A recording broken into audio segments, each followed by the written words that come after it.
नमस्कार, मैं राहुल नागपाल और आप देख रहे हैं हमारा यूट्यूब चैनल बोल 85। मेरे पीछे आप देख रहे हैं कि थाना पहाड़गंज, मध्य जिला दिल्ली। जी हाँ, मैं यहाँ इसलिए हूँ कि आज दिल्ली सरकार में कल तक मंत्री और आज पूर्व कैबिनेट मंत्री राजेंद्र पाल गौतम के खिलाफ जो 22 प्रतिज्ञा लेने के बाद में जो बीजेपी के लोगों ने एफआईआर कराई थी, उनको लेकर के अंदर पूछताछ चल रही है।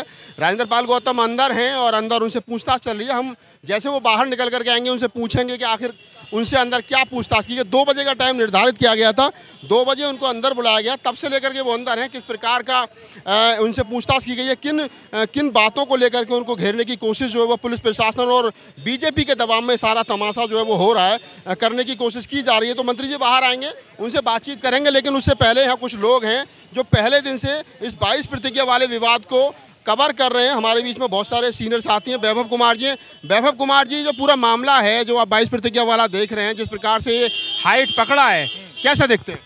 देखो, ये तो जातिवादी चेहरा जो है केजरीवाल का उजागर हो गया है ना। केजरीवाल साहब बाबा साहब की फोटो लगाते हैं, लेकिन अब बात 22 प्रतिज्ञाओं की आई तो मंत्री जी के साथ नहीं खड़े हो पाए। भाई वो तो बहुत दलित हितैषी बताते हैं ना अपने आप को, जय भीम भी बोलते हैं और बाबा साहब की फोटो लगाते हैं, भगत सिंह की बात करते हैं वो।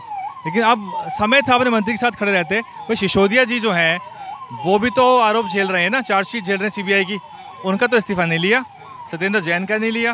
तो पूरा जनता जो है देख रही है इस चीज़ को कि किस तरह का उनका चाल चरित्र और चेहरा है।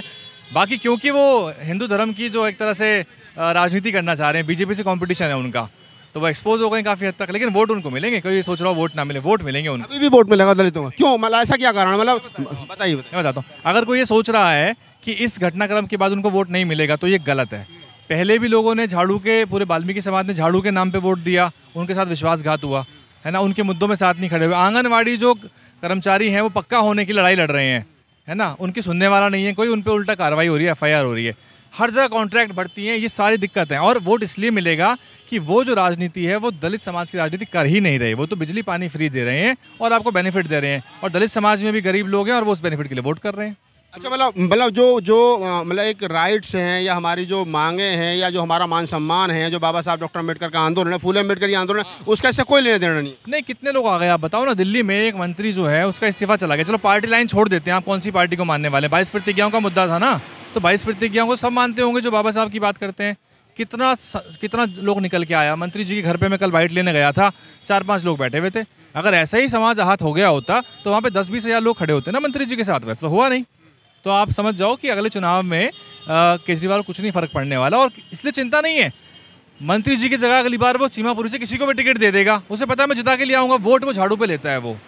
मंत्री जी और मतलब केजरीवाल को कहीं ना कहीं ये मालूम है कि मैं मंत्री पद से हटाऊं, घमंड है इस बात का। मतलब उसको घमंड है कि मैं टिकट किसी को देख तो उसको जिता करके ले आऊँगा, और दूसरा ये है कि मैं मंत्री पद पर रखूँ ना रखूँ, टिकट काटूँ, कोई फर्क पड़ने वाला। मंत्री बनेगा ना अब इन 12 में से, जो बचे हुए 11 एससी हैं, इन्हीं में से कोई मंत्री बनेगा ना।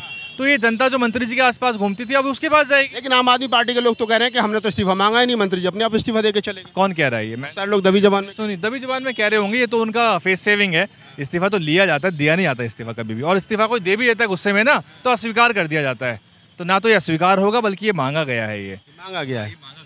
तो मतलब कहीं ना कहीं केजरीवाल का दबाव था कि आप इस्तीफा दो, क्योंकि समाज में जो रोष है, हिंदू धर्म के मानने वालों में जो खासतौर से रोष है। बीजेपी ने जो पूरा एक तरह से राजनीति करी है, ये जो 3 बाबा साहब की जो है उनके जो प्रतिज्ञाएं हैं, उसके होर्डिंग लगा दी गुजरात में। केजरीवाल डिफेंड नहीं कर सकते थे इस बात को। तो ये तो केजरीवाल साहब पहले सोचते कि वो अम्बेडकरवाद के साथ चलेंगे या नहीं चलेंगे। बीजेपी को दिक्कत क्या है? जो बीजेपी अटल बिहारी वाजपेयी की सरकार में 17वें वॉल्यूम में खुद छापती है बाबा साहब की 22 प्रतिज्ञाएं, आज अगर राजेंद्र पाल गौतम ले रहे हैं उनको, कल स्वामी प्रसाद मौर्य ने कानपुर में भी ली हैं, तो है ना, गुजरात का चुनाव है, और चुनाव में बीजेपी को लग रहा था कि कहीं केजरीवाल से ऊपर नीचे ना हो जाए। बैलेंस करने के लिए, अपना हिंदू वोट कंसोलिडेट करने के लिए काम कर रहे हैं वो, और इसी मंत्री फंसे हैं पूरे राजनीति के बीच में। चलिए, तो वैभव कुमार जी का कहना है कि मंत्री जी सिर्फ इसलिए फंसे क्योंकि केजरीवाल जो है वो अपना हिंदू वोट साधने की कोशिश कर रहे हैं, और बीजेपी जो है वो कहीं ना कहीं अपने हिंदू वोट को साधने का काम जो है वो कर रही है। क्योंकि गुजरात में चुनाव है, मंत्री जी जैसे बाहर निकलेंगे हम लोग बात करेंगे।